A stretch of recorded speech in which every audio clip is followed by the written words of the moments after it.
Hi hello Shri Swami Samarth. नमस्कार मैत्रिणींनो, स्वागत आहे तुमचं माझ्या नवीन व्लॉगमध्ये। तर आजचा नवीन व्लॉग असा खास तर काही नाही, पण आज मी संध्याकाळच्या जेवणाला म्हणजे रोजच्या रुटीनला सुरुवात केली होती।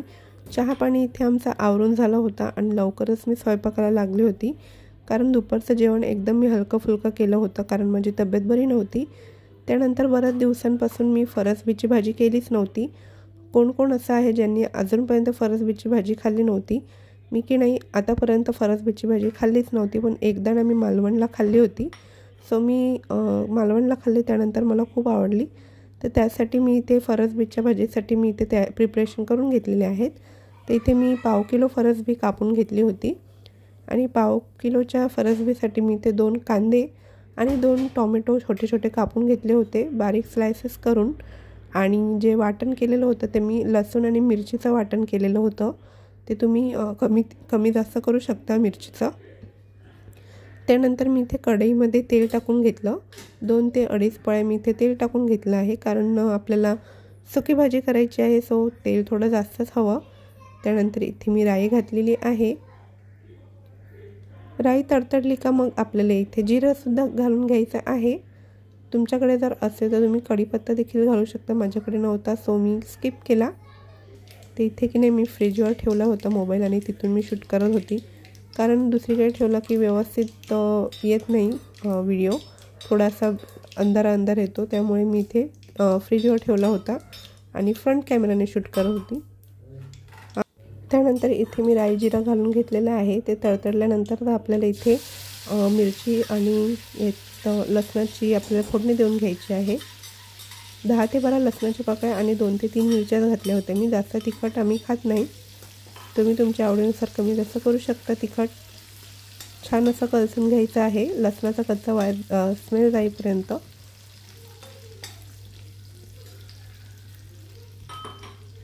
त्यानंतर आता मी यामध्ये कांदा घालून घेणार आहे।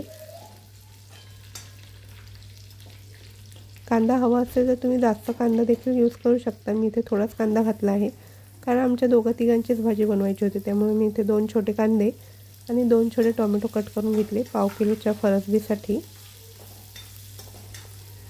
मी अजूनपर्यंत फरसबीची भाजी कधीच केली नव्हती, बट मी एकदाच ट्राय केली आणि खूप टेस्टी झाली होती, मालवणला खाल्ली होती मी। सो त्यानंतर मी फरसबीची भाजी आठवड्यातून एकदा ते दोनदा करते। तुम्हाला देखील आवडते का फरसबीची भाजी? कमेंट करून मला नक्की सांगा, आणि तुम्ही कोणत्या पद्धतीने बनवता ते देखील नक्कीच सांगा मला। आणि बहुतेक जण यामध्ये शेंगदाण्याचा कूट घालून देखील बनवतात, तसे सुद्धा खूप छान लागते। तिथे कांदा व्यवस्थित असं छान फ्राय करून झालेला आहे। यामध्येच मी आता मसाले टाकून घेते। तर इथे मी 1 ते 1.5 चमचा मी लाल तिखट घातलेला आहे। लक्षात ठेवायचं आहे आपल्याला, आपण मिरच्यासुद्धा घातलेल्या आहेत। 1 ते 1.5 चमच मी इथे लाल तिखट आणि पाव चमच हळद घातलेली आहे। 1 चमच धना जिरा पावडर घातलेला आहे। फरसबीची भाजी नुसती तेलात फ्राय करून सुद्धा छान लागते।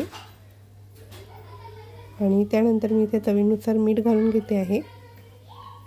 1 ते 1.5 चमच मी इथे मीठ घालून घेतले आहे, तुम्ही तुमच्या आवडीनुसार कमी जास्त करू शकता।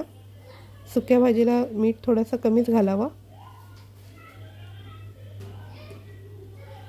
छान असा पूर्ण मसाले मी एकजीव करून घेणार आहे, मिक्स करून घेणार आहे सगळ्यांमध्ये।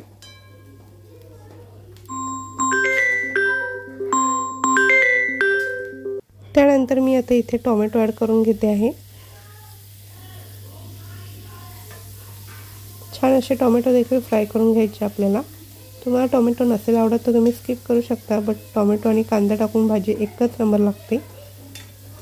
छान असं कलसून झाल्यावर आपण इथे फरसबी टाकून घेणार आहोत। फरसबीची भाजी बनवायला जेवढा वेळ लागत नाही ना, तेवढा फरसबी कापायला खूपच वेळ लागतो, म्हणून मला खूप त्रास होतो फरसबीची भाजी करायला। तुम्ही कोणत्या प्रकारे फरसबी कट करता मला नक्कीच सांगा। तशा प्रकारे मी पूर्ण भाजी कलसून घेते आहे कांदा टोमॅटो आणि मसाल्यासोबत। बघू शकता तुम्ही किती छान दिसत आहे आपली भाजी, हिरवी लाल।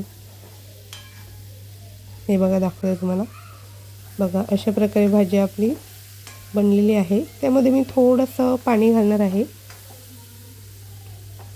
भाजी लवकर शिजवायची होती, त्यामुळे मी इथे थोडं पाणी घालून घेणार आहे। तुमच्याकडे जर वेळ असेल तर वाफेवर देखील शिजते ही भाजी आणि वाफेवरची भाजी खूप छान लागते वाफेवर शिजवलेली। इथे मला थोडी घाई होती त्यामुळे मी थोडंसं पाणी घालून घेणार आहे भाजीमध्ये, जास्त नाही, पाव ते अर्धा ग्लास मी इथे पाणी घालून घेणार आहे। छान असे मसाले फ्राय करून घ्यायचे आहे कांदा टोमॅटो सोबत।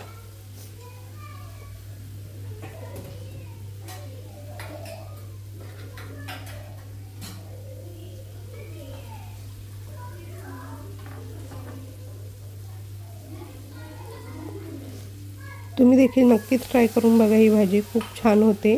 टिफिनला सुद्धा देऊ शकता तुम्ही, लहान मुलांना देखील टिफिनला देऊ शकता।